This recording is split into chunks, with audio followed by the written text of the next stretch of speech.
Dan ini menjadi masalah. Saya itu istikharah berkali-kali. Masalahnya umat Islam itu di sini. Yang soleh sekalipun itu soleh. Itu ada soleh yang kriminal. Mereka soleh yang bersekutu dengan iblis. Soleh yang bersekutu dengan iblis. Ini ketika Imam Ghazali. Kenapa ada soleh yang bersekutu dengan iblis? Dari Imam Ghazali.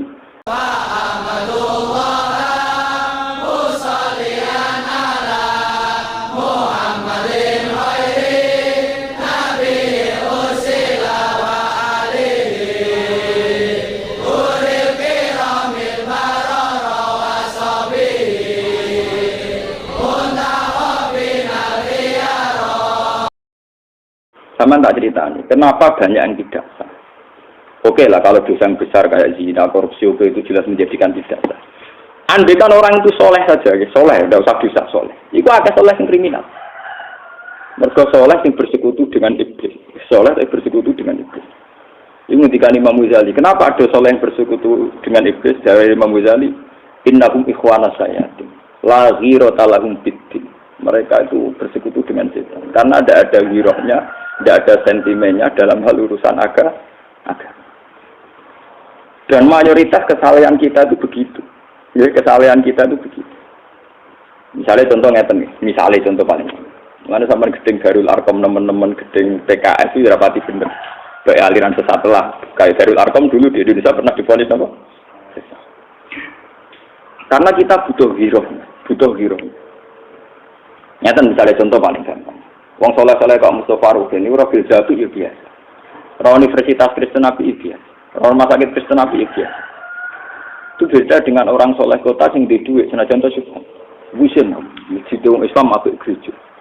Busen, rumah sakit Islam mengkas-mengkis rumah sakit Kristen Nabi. Busen, masjid kalau apik ambil gudang. Nah, kesalehan yang tidak punya gira ini tentu susah diterima. Karena kita hidup di alam nyata. Ini rumah nonton. Sebab itu kesalian ini butuh dikontrol, kesalian yang punya zero. Ini kesaliannya orang yang punya zero. Karena kesalian pasif ini tentu merugikan Islam. Kita sebelum ning TV, wong ketunan pegawainya tahajud sholat duha, mau terima jadi supir. Mobilku keluarin tak singkongkan wong kantoan cekak beliau dari ratau so. Karena dia majikan tetap harus dipanggil tuan putri. Sementara dia orang soleh, dia sholat. Hanya karena kurang SDM, kurang giroh, nasibnya alhamdulillah penting kerja halal. Ngono ta. Padahal juga masih kan dina blosor gak dihitung haram. Oh, soleh gak sensitif begini. Soleh kan apa? Dia ngitung halal karena rezekinya dari kerja gak nyolong. Tapi dia tidak pernah sadar institusi kesalahan dia diinjak-injak oleh orang do. Lalu kalau bolak-balik mata teng para kiai, aku mbok ijmi mbok sekuler lah. Cek bid'ah tetap tak hormati, tak fatihai. Bagaimanapun mafia di Indonesia itu dulu terbongkar bahwa Indonesia sudah kayak miliknya Cina itu ketika banyak intelektual Muslim yang ngerti peta politik, sehingga kekuatan-kekuatan Cina yang menguasai pejabat Indonesia sedikit demi sedikit tergeser. Bahkan mafia-mafia kasus itu tergeser dari lewat intelektual Muslim yang mungkin mereka tidak santai. Tapi mereka yang punya kekuatan bisa membongkar, bisa melawan. Kalau kita melawan apa? Kita nggak menolak dilawan Rukin Mustafa. Karena kita sering punya orang-orang soleh yang paling pantas saja jago gudang, supir. Memang dari segi kesalahan harus kita hormati, pasti kita hormati. Tapi kamu juga sadar hidup itu tidak sekedar dengan kawan, ada lawan, dan lawan ini butuh kompetisi. Dan itu hanya bisa orang-orang Islam yang punya ghirah, punya sentimen, punya kepekaan sentimen. Luwih dosa meneh sing sugih ati sentimen parah meneh, mergo wis mampu ora bergerak. Nah, anak Rukin Mustafa dosa kok meneh sing luwih sugih. Dan ini menjadi masalah. Saya itu istikharah berkali-kali. Masalahnya umat Islam itu di sini. Yang soleh sekalipun itu tidak punya sentimen, tidak punya ghirah. Dan itu saya baca di Ihya, di kitab-kitab yang orangnya itu sufi-sufi. Tapi ternyata cara pandang sama dengan kita-kita yang modern. Islam itu harus punya ghirah. Coba teman baca saja, tidak usah jauh-jauh, baca saja peta Indonesia. Dulu kayak apa kuasanya bos-bos dari Cina. Ketika Islam kuat, sehingga di akhir Soeharto banyak umat Islam yang jatuh. Kemudian mulai Cina tersingkir. Kemudian umat Islam banyak yang kaya. Tidak aneh sekarang kalau pengusaha Muslim soleh kaya raya. Dulu kayak mohal, kayak apa? Mohal. Kulo nu menangi sih, kulo ana camat gelem salat iki sak daerah senenge ra karuan. Saiki camat salat biasa, tahlilan biasa. Bisa koyo aneh, ana camat kok apa? Ternyata ini berangkat dari giroh-giroh, kesalian-kesalian yang punya giroh. Jadi sampai wong Islam di bawah ketiak, di bawah kekuasaan non-muslim. Atau dalam konteks internal Islam, jadi sampai Islam soleh, di bawah ketiak Islam ora. Kulon di pengalaman tragis dalam hal ini. Kulon di konco saat ini setengah stres. Gara-gara dia santri soleh, melarat kerja jadi supir Cina. Suatu saat Cina itu bangkit. Kalau hasil saking bagusnya bingung bengi-bengi itu golek londo.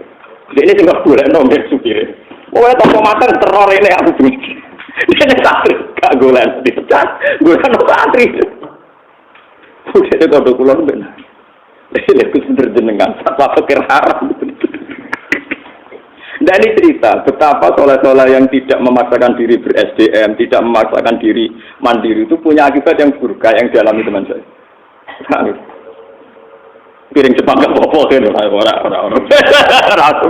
Nggak ini kalau cerita mawon, betapa kita yang soleh harus punya watak, punya mental kompetisi. Ya? Kalau tidak kita akan begini terus. Sebab itu mungkin sekali orang-orang soleh ini hajinya itu ditompok kangelan karena tingkat girohnya rendah. Kita bukan menanamkan kebencian, dan ini kompetisi. Ya, kenapa kompetisi? Pulau anyaran Nyai sama tak cerita nih. Saya 2005 bapak wafat. Setelah beliau wafat, anggaran tahlilan, nono popo sing diundang masyarakat itu pulau. Pulau nu anggar teko tepat jam 6:30. Jadi wong-wong mesti teko jam itu kurang seperempat. Itu biasa. Kiai-kiai pura di sini mesti terlambat. Kiai di desa saya itu 3. Rata-rata dia ada terlambat. Pas pulau itu kalau teko awal terus sampai 3 kali. Ngomong sesuai sungkan, masuk kalah di sini Gus Bah. Sesuai tiang-tiang takok. Orang tersinggung Gus, nanti kau awal orang kancane. Agama zaman akhir nasibnya kalah ambek tiket bis, ambek tiket pesawat.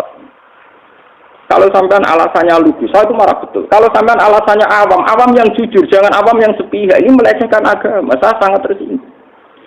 Selama ini bapak saya mentoleransi kalian karena disangka kalian tuh awam, tapi awam yang kriminal kata. Coba kalau urusan agama sama terlambat sampai 1/4 jam, setengah jam. Yang awam pula dan orangnya juga sampeyan. Kalau beli tiket jam 4 untuk beli pahala kencana atau bis apa ke Jakarta. Setengah 4 itu wis nggone Lasem. Daerah saya itu kalau beli tiket mau ke Jakarta lewat Lasem. Misalnya berangkatnya jam 4, setengah 4 sudah di agen. Beli pesawat check-in sebelum 1 jam. Kenapa selalu kalau dalam hal agama kok terlambat?